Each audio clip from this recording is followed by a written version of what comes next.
Hey everyone, Ashendor here. Welcome to the first of what I hope will be a series of videos I'd like to make on different games that I'm playing and just going to showcase elements of the games, why I think they're particularly fun, and hopefully making tons of hilarious mistakes to entertain everybody. And who knows, you may actually learn a couple things out of it as well. The game I'm going to be talking about today is called Duelyst, which is possibly my favorite game at the moment. It's a hybrid game combining elements of collectible card games like Magic or Hearthstone with more traditional grid-based tactics games like chess or some types of miniatures games to create kind of a fused experience that is really pretty unique. I can't think of anything that I've played that really bears a strong resemblance to it. Today I'm going to be stepping through just an example match against a computer-controlled opponent to illustrate some different elements of the game. In future videos, I'll probably go into more detail on things like building a collection, how quests work, and so on. But for now, I'm just going to bring up my profile, go into my match history. One of the cool things about Duelyst is that you can go into your match history and do replays of basically any game you've played. So you can go back through, moves you made, mistakes you made, and try to improve.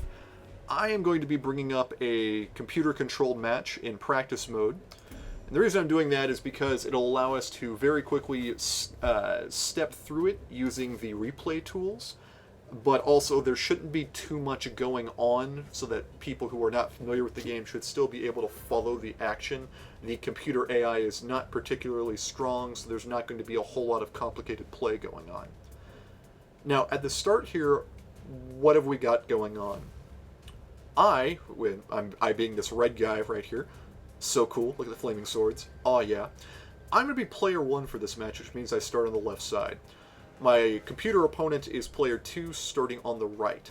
Now right now, each of us is being asked to choose from amongst our opening hand of 5 cards, up to 2 that we want to get rid of and exchange for new cards from our deck. Now, generally speaking, when you're player 1, you're going to want to have at least one fairly cheap minion that you can open with, and in fact I have one right here in Kaido Assassin. What do I mean by cheap? Well, as you can see in this blue hexagon at the base of each card, playing units or spells has an associated mana cost.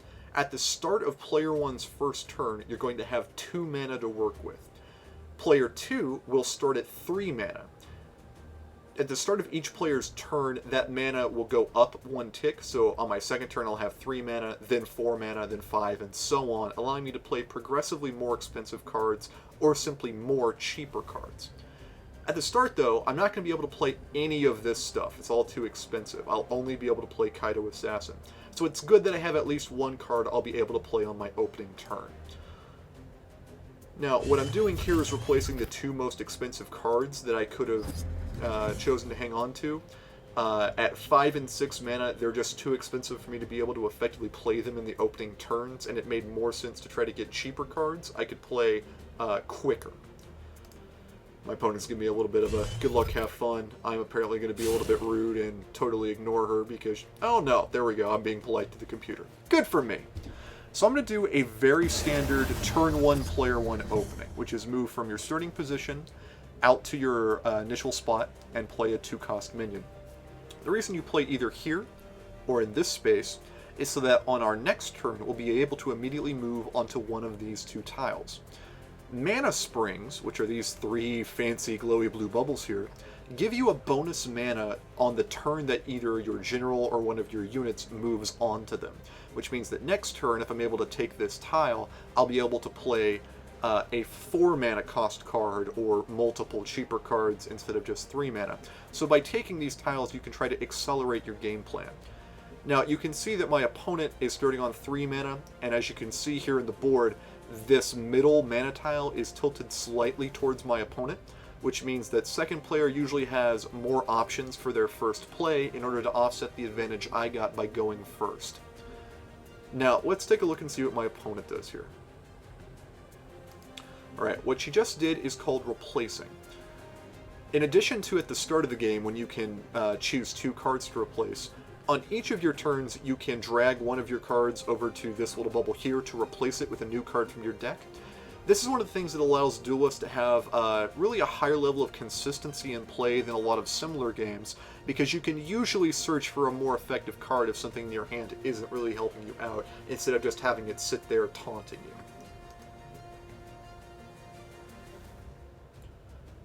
Alright, now this is a first example of the way the computer AI is frankly not that good. My opponent has just played a spell. Now, unlike minions, which hang around and have a permanent presence on the board, spells do something and then go away. Sometimes they leave units behind, but for the most part they're one-shot effects. The spell my opponent just played, looking at our battle log here, Aspect of the Fox, turned my guy from a 2-3 with an ability into a 3-3 with no abilities. What the heck does a 2-3 or 3-3 mean? Well, you can look at each card, for example, my general, this unit, whatever it might be, and you'll see that there are two numbers right off the bat that are very important. The yellow number on the left is the attack value of that unit. That's how much damage it does when it hits something. The red value on the right is its health. When that number hits 0, units will die, or in the case of a general hitting 0, you lose. So it's very important to not let that number drop to 0 if you want to win. When I talk about a 3-3 or a 2-3, I'm referring to the unit's balance of attack and health. So, my previous unit, Kaido Assassin, is a 2-3 with an ability. I now have a 3-3. Awesome. You'll also notice my opponent didn't actually play anything to use this mana tile, which is probably an artifact of the AI being very bad, more so than any strategy on her part.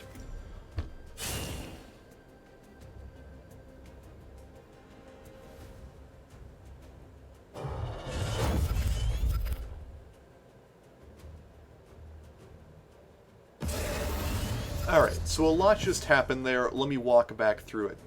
First, I moved my unit down here in order to take that mana tile, which boosted my maximum mana as I discussed earlier.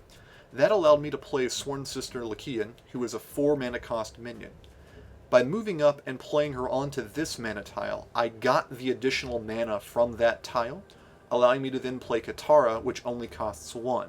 So not only was I able to deny my opponent the use of this mana tile, but I was able to get basically an extra unit off that I wouldn't have been able to play otherwise. I've also positioned it so that on her turn she won't be able to move up and play something onto that mana tile. Now, what are the different abilities that these units have? Earlier on, this one had an ability, but now as you can see the bottom of the card is blank. It's frankly pretty boring. Sworn Sister has an ability called Opening Gambit, which essentially means that when I play her, something cool happens. In this case, I get 2 bonus cards added to my hand. Katara has an ability called Backstab, which is one of Songhai's signature abilities.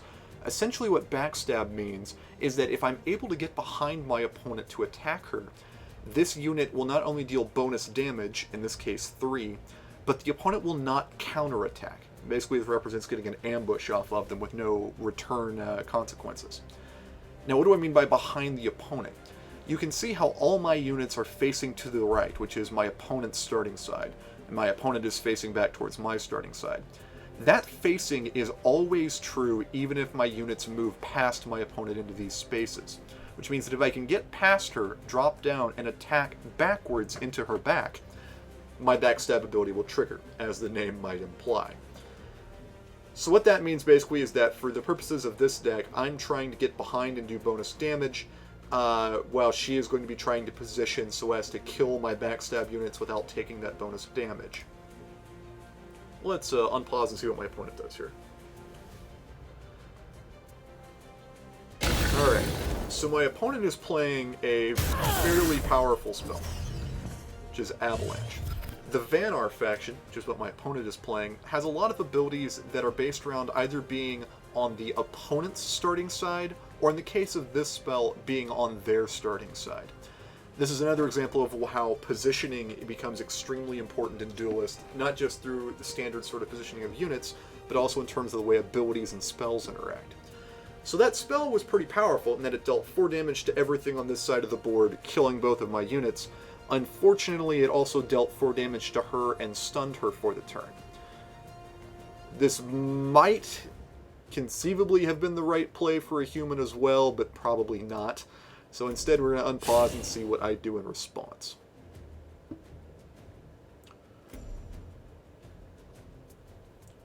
Alright, so the first thing I'm doing is playing a Lantern Fox, which is a very powerful minion that, whenever it takes damage, generates a new spell for me. I've moved this minion up here to be able to attack while she's stunned, and then I've played Shiro Puppy Dragon, who, on top of being goddamn adorable, is also a pretty powerful team minion, in that at the end of my turn, all friendly minions that are near him get a bonus to their attack. So by positioning like this, I'm going to be able to give both my Lantern Fox and my Fox Ravager, yeah, see, I got the foxes going on, a bonus to their attack.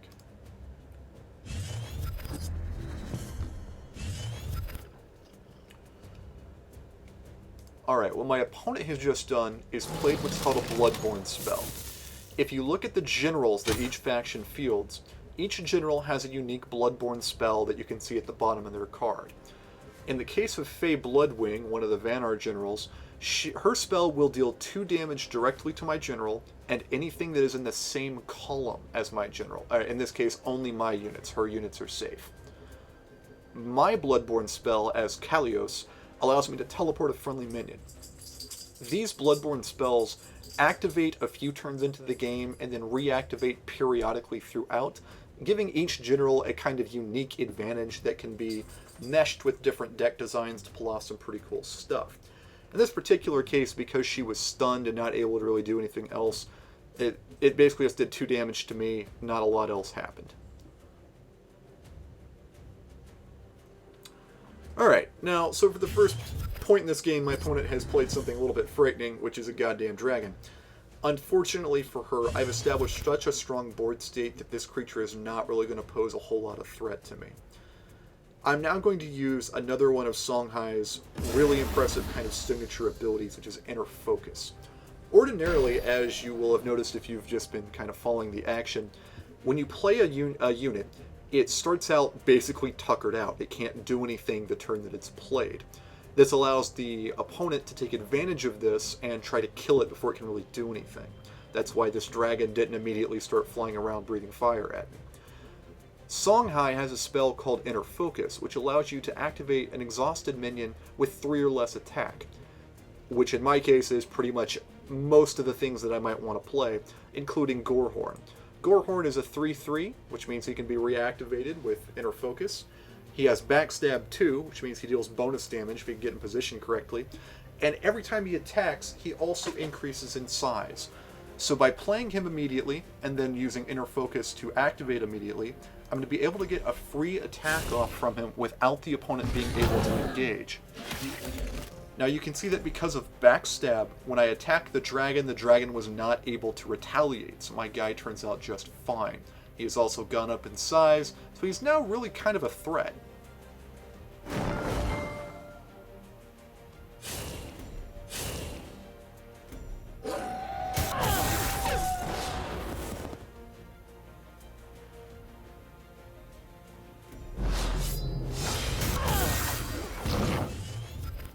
Alright, so after I attacked with my Gorehorn, I moved Shiro up into position here so that he would be able to give Gorehorn and Lantern Fox his attack bonus.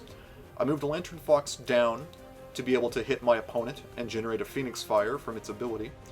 And then I played the third kind of card that there is in the game, which is Artifacts. Unlike units or spells, Artifacts basically get equipped to your general and give them typically some bonus attack power and also frequently nice abilities. In this case I played Crescent Spear, which gives my general +1 attack. You can see how his 2 attack has gone up to 3. But also, whenever I cast a spell that deals damage, it deals 1 bonus damage while this artifact is active, which means my Phoenix Fire is going to be able to do 4 damage instead of 3, and Ghost Lightning, if I ever end up needing to play it, will deal 2 instead of 1. You can see these 3 white ticks beside the artifact. Those represent its durability. Every time my general takes damage, all the artifacts he has equipped will lose 1 durability, and when durability has run out, that artifact is discarded. So basically the opponent would need to hit me or otherwise deal damage to me 3 times to be able to knock off this artifact, which is one of the reasons why I positioned myself here, where she won't be able to close with me. Why can't she just move onto this diagonal space to attack? As I mentioned earlier, you don't literally move diagonally in this game. You move over 1 and up 1, or up 1 and over 1, however you want to think of it. And because I have blocked her path with these 2 minions, she can't actually move to this position and attack me. So that's just kind of a note on positioning. It's not going to matter a whole lot for this game, as you'll see.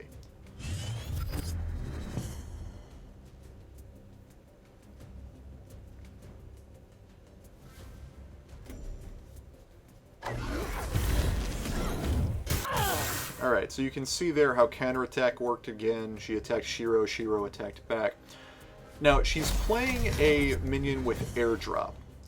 Airdrop is a potentially very powerful ability in that it means this unit can be played anywhere on the board at any time.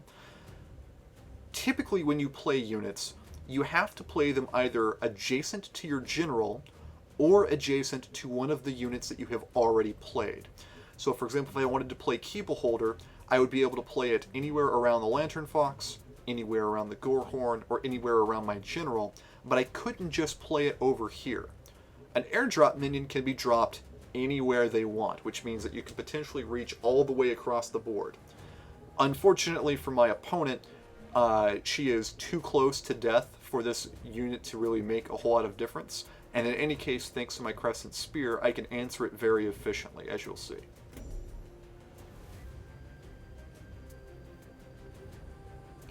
Alright, now ordinarily Phoenix Fire would only deal 3 of the 4 damage needed, but thanks to Crescent Spear, it's going to hit for the full 4 and kill that unit in one blow. And then now it flows in through the kill.